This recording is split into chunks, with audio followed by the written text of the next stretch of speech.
शीतलपुर नाम का एक छोटा सा गांव था, जहां चिलचिलाती धूप और गर्म लू के थपेड़े हर दिन और भी तेज होते जा रहे थे। इस गांव के लोग मेहनत से खेतीबाड़ी कर अपना गुजारा करते थे, लेकिन इस साल गर्मी ने तो जैसे सबकी परीक्षा लेनी ठान ली थी। दूर दूर तक पानी का नामो निशान नहीं था।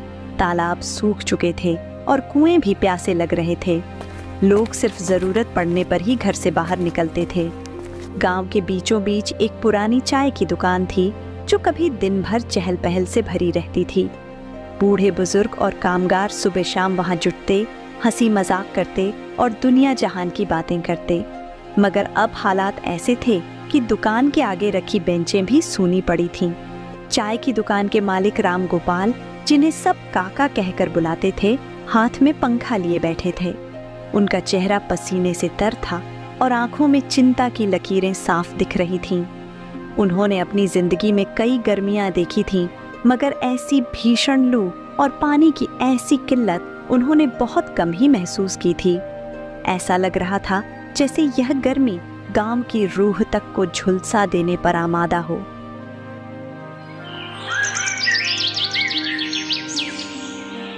उसी गांव में भोला नाम का एक मजदूर अपनी पत्नी रीमा और एक 10 साल का बेटा कार्तिक के साथ रहता था। भोला बहुत ही ईमानदार और सीधा आदमी था। आप तो जानते ही हो कि गर्मी शुरू हो गई है। पिछली बार गर्मी के दिन कितनी मुश्किल से कटे थे। घर की छत और दीवारें जगह जगह से गर्मी से फटी हुई हैं। अगर तुमने इस बार भी कोई इंतजाम नहीं किया तो हमारा हाल पहले जैसा हो जाएगा। बाहर की सारी गर्मी घर में आएगी। तुम सही कहती हो रीमा, पिछली बार की गर्मी ने बहुत परेशान किया था।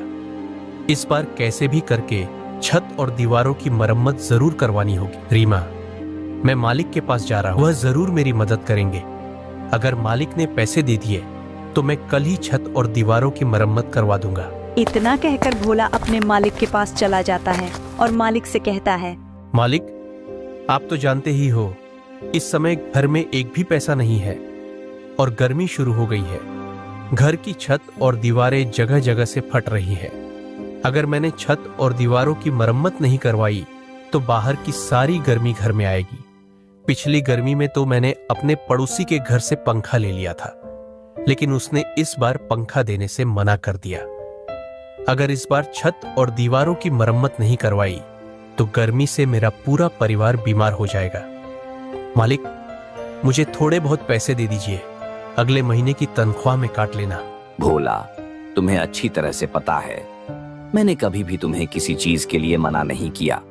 मैंने हर समय तुम्हारी मदद की है और तुम ये भी जानते हो कि हमारी दुकान इस समय बहुत घाटे में चल रही है।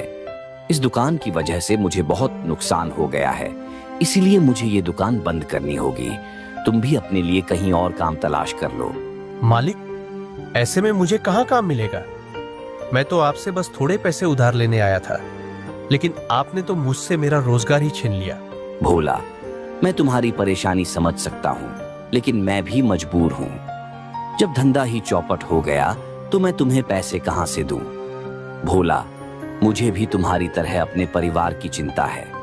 अब मुझे भी कोई दूसरा काम देखना होगा घर के गुजारे के लिए। बेचारा भोला मायूस होकर अपने घर चला जाता है। रीमा मालिक ने पैसे देने से मना कर दिया है। इस गर्मी में उनका भी हाल हमारी ही तरह है। मालिक ने दुकान बंद कर दी है, इसलिए मुझे भी काम से निकाल दिया गया। अब मुझे भी कोई और काम तलाश करना होगा। ये तो बहुत बुरा हुआ। इतनी गर्मी में आपको कहाँ काम मिलेगा? पहले तो छत और दीवारों की चिंता थी, लेकिन अब तो काम भी नहीं रहा। जब काम ही नहीं है तो छत और दीवारों की मरम्मत कैसे होगी? रीमा, तुम परेशान मत हो, मैं कल ही जाकर जरूर कोई काम ढूंढ लूंगा। अगर ईश्वर ने चाहा तो हम इस छत और दीवारों की मरम्मत भी करवा देंगे।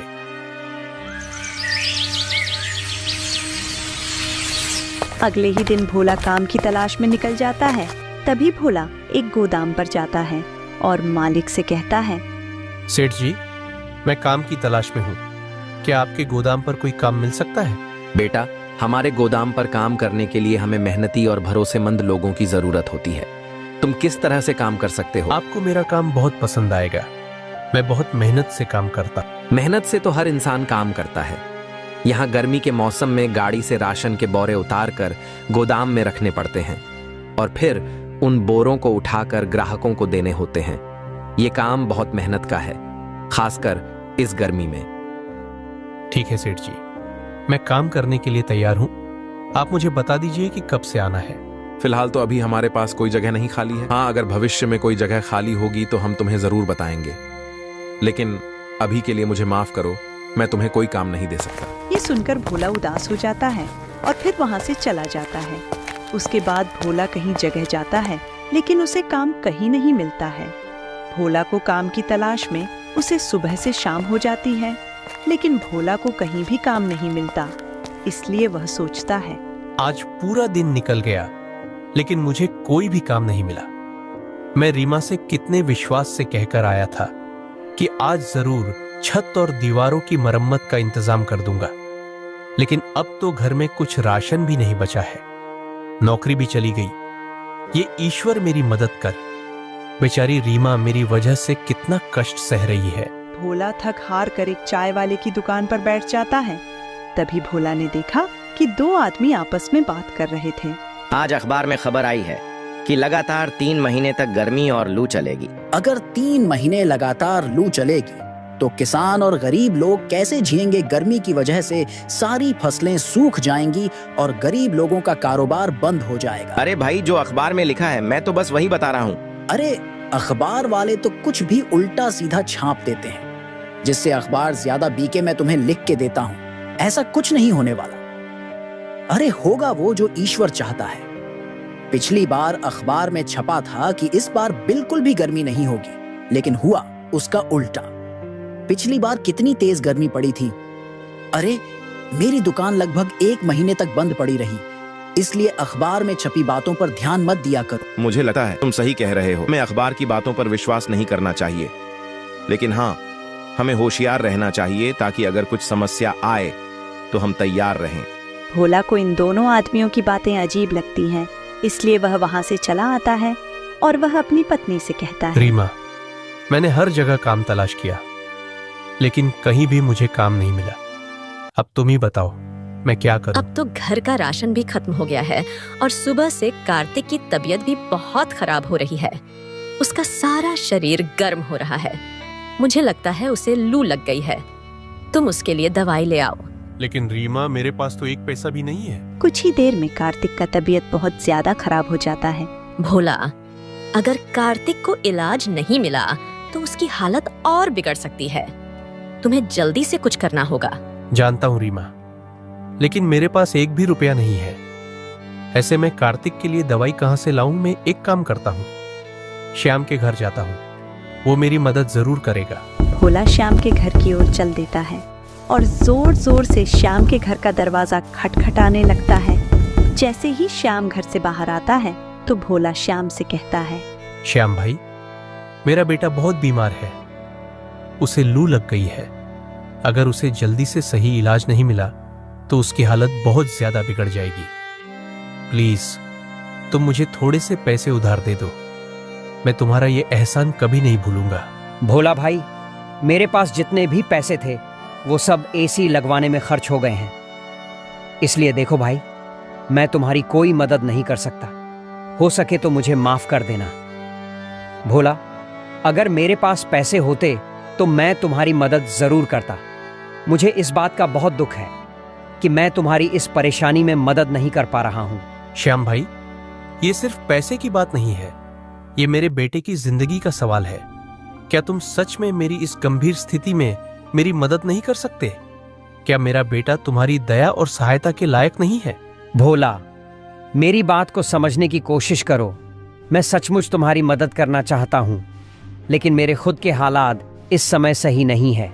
लेकिन मुझे पूरा उम्मीद है कि कोई ना कोई तुम्हारी मदद जरूर करेगा।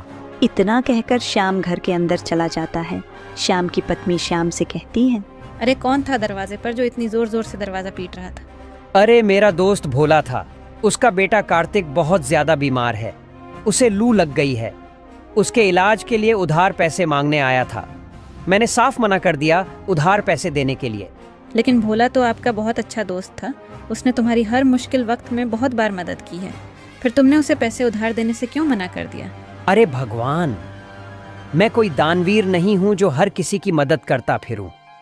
और रही बात दोस्ती की, तो मैं उतना ही रिश्ता निभाता हूं जितना मुझे खुद फायदा होता है। मेरे अलावा भी बहुत लोग हैं, कोई न कोई उसकी मदद कर ही देगा। ईश्वर का डर कीजिए, मुसीबत आते हुए देर नहीं लगती है। कहीं ऐसा ना हो तुम्हारा ये घमंड तुम्हें ले डूबे। अरे यह सब फालतू की बातें हैं, तुम इन सब बातों पर ध्यान मत दिया करो। वैसे भी यह कोई घमंड वाली बात नहीं है।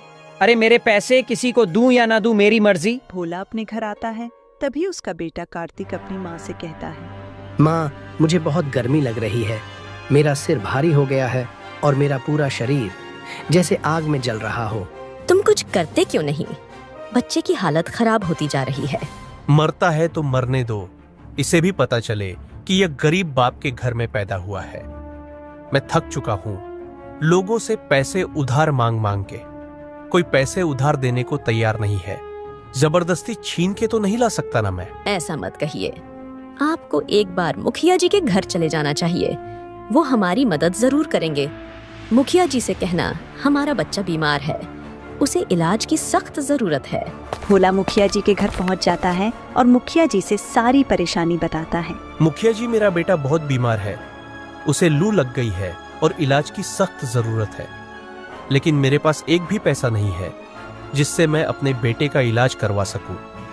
मैंने अपने यार दोस्त रिश्तेदार सभी से पैसे मांगे, लेकिन किसी ने मेरी मदद नहीं की। अब एक आप ही हो जो मेरी मदद कर सकते हो।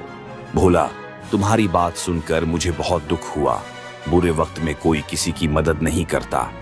यार दोस्त रिश्तेदार केवल उसी वक्त तक साथ रहते हैं जब तक इंसान के पास पैसे होते हैं। गरीबी में सब मुंह मोड़ लेते हैं। लेकिन राजेश, मुझे यह कहते हुए और भी ज्यादा दुख हो रहा है कि मैं तुम्हारी मदद नहीं कर सकता। तुम तो जानते ही हो, इस बार की योजना में अभी तक सरकार ने एक भी रुपया नहीं दिया है। गांव में जो भी छोटा मोटा काम हो रहा है वह सब मैं अपनी ही जेब से करवा रहा हूं। मेरे ऊपर दुनिया भर का कर्ज है और गांव वालों ने एक नया धंधा बना लिया है। मुंह उठाए पैसे लेने चले आते हैं जैसे उनका बाप रख गया हो। बुरा मत मानना भोला, मैं तुम्हारे लिए नहीं कह रहा हूं। यह गांव में और भी बहुत से ऐसे लोग हैं। वैसे मैं तुम्हें उनका नाम नहीं बता सकता। कोई बात नहीं मुखिया जी, जब अपनों ने ही मदद नहीं की तो फिर तुम कैसे कर सकते हो? अब तो ईश्वर की जो मर्जी है वही होगा। इतना कहकर भोला अपने घर की ओर निकल पड़ता है और सोचने लगता है, आज लोगों ने यह साबित कर दिया कि कोई भी किसी का अपना नहीं होता। बुरे वक्त में तो कोई भी किसी का साथ नहीं देता। भोला ये सोच ही रहा था कि उसे बहुत तेज चक्कर आ जाता है और वह जमीन पर ही बेहोश हो जाता है।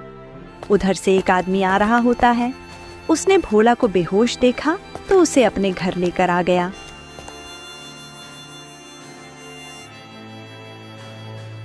मैं तो अपने घर जा रहा था, फिर यहाँ कैसे आया? मुझे जल्दी से अपने घर जाना होगा। तुम रास्ते में बेहोश पड़े थे, इसलिए मैं तुम्हें अपने घर ले आया। तुम्हारा अभी अपने घर जाना ठीक नहीं रहेगा। पहले तुम्हें आराम करने की जरूरत है, उसके बाद अपने घर चले जाना। आपने मेरी मदद क्यों की? आप तो मुझे जानते भी नहीं हो, फिर भी आपने मेरी मदद की, मुझे अपने घर ले आए और मेरा इतने अच्छे से ख्याल रखा। देखो भाई, जीवन में केवल खुद की मदद करना ही काफी नहीं होता है, बल्कि हम सब एक दूसरे की मदद के लिए हैं। जब कोई इंसान परेशान हो तो हमारा फर्ज बनता है कि उसकी मदद करें। हो सकता है कि तुमने अब तक लोगों के बुरे पहलू ही देखे हों, लेकिन मैं मानता हूं कि अच्छाई भी इसी दुनिया का हिस्सा है। सच में? क्या आपको नहीं लगता कि लोग सिर्फ अपने फायदे के लिए ही जीते हैं, किसी और की परवाह नहीं करते, चाहे दूसरा जिए या मरे? हाँ, कुछ लोग ऐसे भी होते हैं, लेकिन हर कोई ऐसा नहीं होता। कुछ लोगों के अंदर अच्छाई भी होती है। वैसे तुम बेहोश कैसे हो गए थे? तुम्हें देखकर ऐसा लगता है जैसे तुम्हारी हालत कुछ अच्छी नहीं है। मेरा बेटा बहुत बीमार है और मेरे पास एक पैसा भी नहीं है जिससे मैं उसका इलाज करवा सकूं। मैंने सभी से अपनी बेटे के इलाज के लिए पैसे उधार मांगे, लेकिन किसी ने भी मेरी मदद नहीं की। मैं आखिरी उम्मीद लेकर मुखिया जी के पास गया था, लेकिन उन्होंने भी मुझे पैसे देने से इनकार कर दिया। मैं इसी सोच में डूबा हुआ था अचानक मुझे चक्कर आ गए। उसके बाद मुझे कुछ भी याद नहीं। अब आंख खुली तो आप मेरे सामने हो। तुम तो बहुत बड़ी मुसीबत में हो। अब तक तो तुम्हारे बेटे की हालत बहुत खराब हो गई होगी। तुम एक काम करो, जल्दी से अपने घर जाओ और अपने बेटे का इलाज करवाओ। वह भला आदमी भोला को बहुत सारे पैसे देता है। इन पैसों से तुम अपने बेटे का इलाज करवाना और बचे हुए पैसों से कोई कारोबार कर लेना। जब कभी तुम्हारे पास पैसे हो तो मुझे लौटा देना। पर भाई, मैं तो तुम्हें जानता भी नहीं, लेकिन तुम मेरे लिए किसी भगवान से कम नहीं हो। मैंने देवी देवताओं का नाम सुना तो जरूर है, लेकिन कभी देखा नहीं था, और आज मैंने देख लिया। आपने एक अनजान आदमी की इतनी मदद की, इसका एहसान मैं जिंदगी भर नहीं भूल सकता हूं। अरे भाई, मैंने ऐसा भी क्या कर दिया? ये कोई बड़ा काम नहीं है। अब तुम जल्दी जाओ और अपने बेटे को कोई अच्छे डॉक्टर को दिखाओ। भोला जल्दी से अपने घर जाता है और अपने बेटे का इलाज करवाता है। कुछ ही दिनों में भोला का बेटा बिल्कुल ठीक हो जाता है। एक दिन रीमा भोला से कहती है,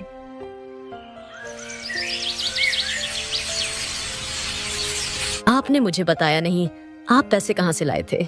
रीमा, ये पैसे मुझे एक आदमी ने दिए थे। मैं तो उसे जानता भी नहीं कि वह कौन था, लेकिन मेरे लिए किसी भगवान से कम नहीं था। मैंने उससे उसका नाम पूछा, लेकिन उसने मुझे नाम बताने से इनकार कर दिया। मैं उसे जंगल में बेहोशी की हालत में मिला था। उसने मुझसे कहा था कि कुछ पैसों से अपने बच्चे का इलाज करवा लेना और बचे हुए पैसों से कोई कारोबार कर लेना। तुम सही कहते हो, वह आदमी हमारे लिए किसी भगवान से कम नहीं है। रीमा, अभी मेरे पास बहुत सारे पैसे बचे हुए हैं। मैं सोच रहा हूं कि इन पैसों से कोई काम शुरू कर लेता हूं, लेकिन मेरे समझ में नहीं आ रहा कि मैं क्या काम शुरू करूं। मैं तो कहती हूँ एक दुकान खोल लेते हैं जिसमें हम ठंडे ठंडे गन्ने का जूस बेचा करेंगे। तुम तो जानते ही हो मैं कितने स्वादिष्ट गन्ने का जूस बनाती हूँ। गर्मी के मौसम में लोगों को ठंडे पेय की बहुत जरूरत होती है।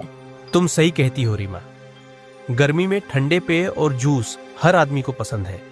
मैं अभी बाजार से जाकर सामान ले आता हूँ। कल से हम ठंडे पेय और जूस बेचना शुरू कर देंगे। भोला बाजार जाकर गन्ना और जूस बनाने का सामान ले आता है और फिर वह अगले ही दिन बेचना शुरू कर देता है। भोला का शरबत बहुत प्रसिद्ध हो जाता है और लोग दूर दूर से उसका शरबत पीने आने लगते हैं। यह बात गांव के मुखिया के कानों तक पहुंच जाती है। मुखिया भोला की दुकान पर आता है और कहता है, वाह भोला, बहुत बड़ी दुकान खोल ली। अभी तो तू कुछ दिनों पहले लोगों से पैसे उधार मांगता फिर रहा था। एकदम इतने सारे पैसे कहां से आ गए तेरे पास जो इतनी बड़ी दुकान खोल ली? मुखिया जी, सब ईश्वर की देन है। उसके घर में देर है, अंधेर नहीं। वह हर किसी का ख्याल रखता है। बात तो बहुत ही ध्यान देने लायक कर रहा है। तेरे शरबत का नाम बहुत सुना है, जरा एक गिलास शरबत मुझे भी तो पिला।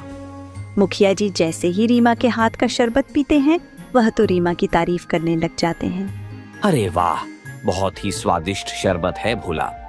तेरी पत्नी के हाथों में जादू है। भाई मानना पड़ेगा, ऐसा शरबत मैंने अपने जीवन में कभी नहीं पिया। अच्छा भाई, मैं अब चलता हूँ। तेरे शरबत के कितने रुपए हुए? अरे मुखिया जी, कैसी बात कर रहे हो? हम आपसे पैसे कैसे ले सकते हैं? क्यों भाई, तुम मुझसे पैसे क्यों नहीं ले सकते? ये तुम्हारा काम है। काम में यारी दोस्ती नहीं होती। अगर घोड़ा घास से दोस्ती करेगा तो खाएगा क्या? लेकिन मुझे एक बात का बहुत दुख है कि उस दिन मैं तुम्हारी मदद नहीं कर पाया। उसके लिए मुझे माफ कर देना मेरे भाई। मुखिया भोला को पैसे देकर चला जाता है। कुछ दिन और गुजर जाते हैं। एक दिन जब भोला अपने घर होता है तो उसका दोस्त श्याम आता है। श्याम भोला की दुकान को चलती देखता है और उसका परिवार खुशहाल होता है। श्याम को अपने पुराने व्यवहार पर शर्म आती है। वह भोला से कहता है, भोला भाई, मैं तुमसे माफी मांगने आया हूँ। उस दिन जब तुम्हारा बेटा बीमार था और तुमने मुझसे मदद मांगी थी तो मैंने तुम्हें मना कर दिया था। मैं स्वार्थी बन गया था। लेकिन आज तुम्हारी कामयाबी देखकर मुझे एहसास हुआ कि मैंने कितनी बड़ी गलती की। कृपया मुझे माफ कर दो। श्याम, दोस्ती में माफी मांगने की जरूरत नहीं होती। मैं तुम्हें पहले ही माफ कर चुका हूँ। उस वक्त मैं तुम्हारी मजबूरी समझ गया था, लेकिन आज मैं तुम्हें यह बताना चाहता हूँ कि जीवन में कठिन समय सबके आते हैं, लेकिन अगर हम दूसरों की मदद करें तो ईश्वर हमारी मदद जरूर करता है। तुम सही कहते हो भोला भाई। आज मैंने सीख लिया कि दूसरों की मदद करना ही सच्ची इंसानियत है। मैं आज से हर किसी की मदद करूंगा, चाहे वह कितनी भी छोटी क्यों ना हो। भोला और श्याम की दोस्ती फिर से मजबूत हो जाती है।